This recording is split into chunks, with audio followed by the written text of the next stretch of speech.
अस्सलाम वालेकुम दोस्तों, कीअं आहियो तव्हां? उम्मीद आहे सभु ख़ैरियत सां हूंदा। मुंहिंजो नालो आहे मौज़म जमाली ऐं तव्हां ॾिसी रहिया आहियो MJ ऑफिशियल यूट्यूब चैनल। असां हिकु दफ़ो ॿीहर हाज़िर थिया आहियूं। इन वीडियो में असां तव्हांखे हिकु नए वीडियो सां गॾु ड्रामे बाबति कुझु ॿुधाइण वारा आहियूं।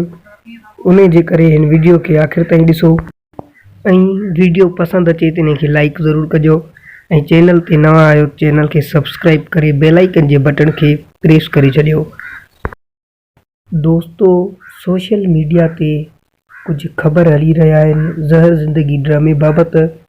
माण्हू चवनि था त फरज़ंद मलिक उर्फ़ खजू जे डायरेक्टरी हेठि इहो जेको ड्रामो ज़हर ज़िंदगी ठही रहियो हुयो इहो हाणे बंदि थी चुको आहे। इहो हाणे ड्रामो कोन हलंदो।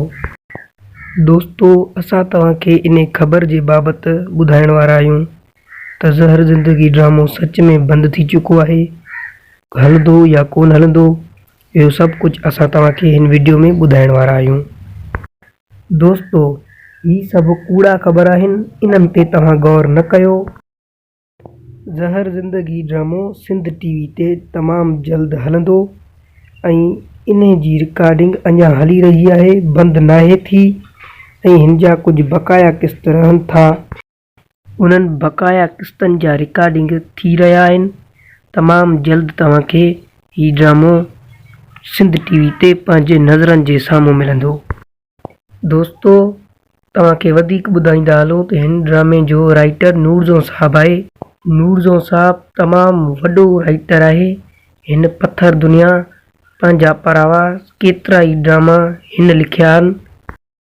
दोस्तों, हिन ड्रामे में दबंग एक्टरनि जी एंट्री थी वई आहे, जीअं त असद खान कुरैशी, इम्तियाज़ सुहाग, अब्बास गुल ओढाणो, उमेद अली कलवड़। इहे सभु सीनियर एक्टर आहिनि।